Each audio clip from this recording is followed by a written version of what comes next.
Gihangop ra sa magkaatbang nga kampo sa Mandaue City ang mga sugyot nga iisa sa orange alert status ang dakbayan sa Mandaue karong eleksyon. Ang Mandaue City Police Director Senior Superintendent Julian Intoma misugyot nga iisa gikan sa yellow ngadto na sa orange alert. Tungod kini sa gituhuang presensya sa mga giingong miyembro sa Kuratong Baleleng. Sa ilang bahin, bukas ra ang duha ka mga dagkong lider sa dakbayan sa plano sa kapulisan pag-isa sa alert status. Gipasabot ni Kongresista Jonas Cortez ug Mayor Luigi Kisumbing makatabang kini aron masiguro ang malinaong eleksyon.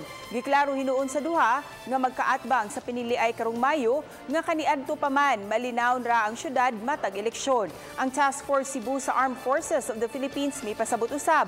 Padaayon pa ang assessment nila sa Joint Security Control Center sa COMELEC ug PNP sa sitwasyon karong nagaduol ang piniliay. Here in Mandaue City, we fully subscribe to that we must always make sure that we are on guard and we are able to protect the safety and security of all involved. Sukad kaniya to, wa man gini nga mahitabo nga gubot ang election sa dakbayan sa Mandaue.